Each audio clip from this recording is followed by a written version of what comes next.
South ఇండియాలో పవన్ కళ్యాణ్ తెలియని వాళ్ళు ఎవరు ఉండరు. అలాగా అక్కడ కొన్ని లక్షల మంది అయితే ఓటర్స్ పవన్ కళ్యాణ్ ఇన్ఫ్లుయెన్స్ చేయగలరు లక్షల మంది ఓటర్లను. కాబట్టి ఆ కౌంట్ వేసుకొని బీజేపీ పవన్ కళ్యాణ్ తీసుకెళ్దాం అనేది ఉంది. పవన్ కళ్యాణ్ కూడా తాను నేషనల్ లెవెల్లో ఫోకస్ కావాలని నెక్స్ట్ బీజేపీతో కలిసి ఆంధ్రప్రదేశ్లో తాను సీఎం క్యాండిడేట్గా ప్రొజెక్ట్ అయ్యి వెళ్ళాలి. ఎందుకంటే పవన్ కళ్యాణ్కి కూడా తక్కువ ఏజ్ ఏమి కాదు. ఆయన కూడా 53, 54, 55 వరకు ఉన్నాయి. సో దానివల్ల ఆయనకి ఇంకా నెక్స్ట్ 5 ఏళ్లలో ఆయన సీఎం కావాలని ప్లాన్ చేసుకుంటే కనీసం 10 ఇయర్స్లోనే అవుతాడు. అది లేకుండా ఆయన ఎప్పటికీ డిప్యూటీ సీఎం, చంద్రబాబు సీఎం లేదా లోకేష్ సీఎం అనుకుంటా ఉంటే ఆయన జరగదు. ఆయన ఇప్పుడు స్ట్రాటజిక్గా చంద్రబాబు సీఎం అని అంటున్నాడు. ఎందుకంటే లోకేష్ సీఎం కాకూడదు అనేది అతని ప్లాన్ కాబట్టి అలా వెళ్తున్నాడు.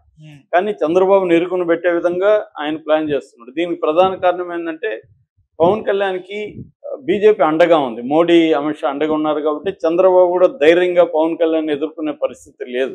లేకపోతే చంద్రబాబు అనేక వ్యూహాలు వేయగలడు, పవన్ కళ్యాణ్ ఎక్కడ కంట్రోల్ చేయగలడు. కానీ కంట్రోల్ చేయలేని పరిస్థితి ఏర్పడింది ఆయనకి. తన సొంత కొడుకుని కూడా డిప్యూటీ సీఎం చేసుకోలేని పరిస్థితుల్లోకి చంద్రబాబు వెళ్ళిపోయాడు.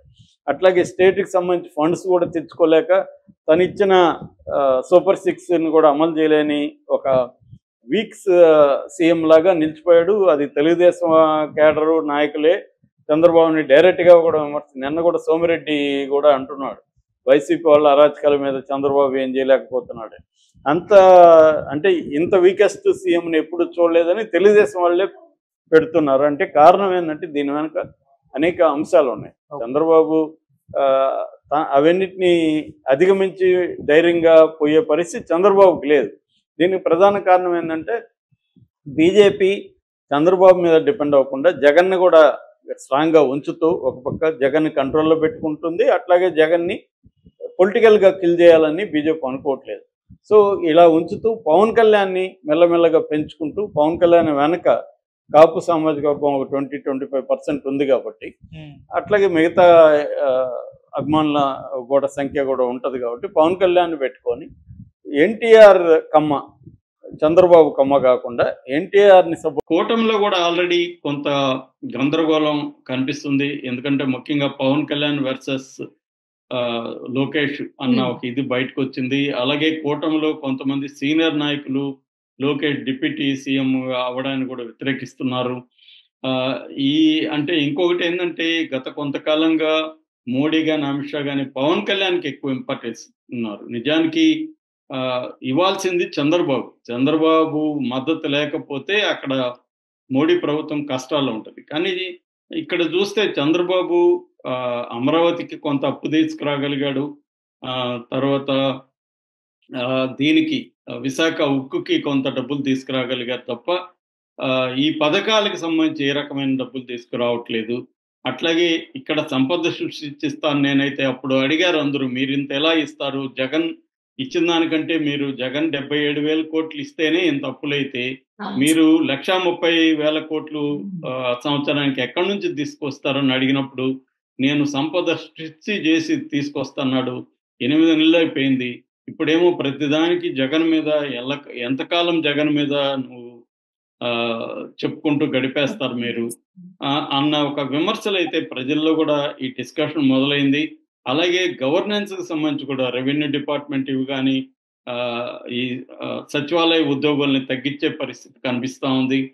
సో ఉద్యోగుల్లో కూడా ఒక అభద్రతా భావం క్రియేట్ అయింది. సో చాలా చోట్ల సచివాలయాల్లో ఉద్యోగాల్ని మేము తగ్గించేస్తామని చెప్తున్నారు. అందువల్ల వాళ్ళు కూడా కొన్ని సంఘాలంతా కలిపి ఉద్యమానికి పిలిపిస్తున్నాయి. సో ఈ నేపథ్యంలో జగన్కి ఇది రైట్ టైము. మనం ఇప్పుడు హనీమూన్ పీరియడ్ అయిపోయింది. ఇప్పుడు రైట్ టైం మనకి జనాలకి ఇప్పుడైతే మనం బలంగా వెళ్ళొచ్చు, మనకి ఎక్కడ పోయినా ఆదరణ లభిస్తుంది అన్న పద్ధతిలో వెళ్తున్నాడు.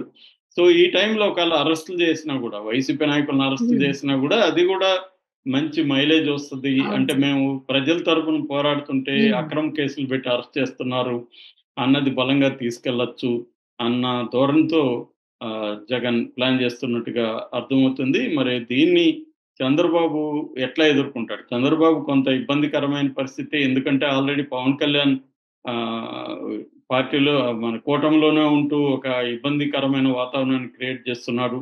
తర్వాత మోడీ, అమిత్ షాలు ఇవ్వాల్సినంత ఇంపార్టెన్స్ గాని, ఈ రాష్ట్రానికి ఇవ్వాల్సిన నిధులు గాని ఇవ్వట్లేదు.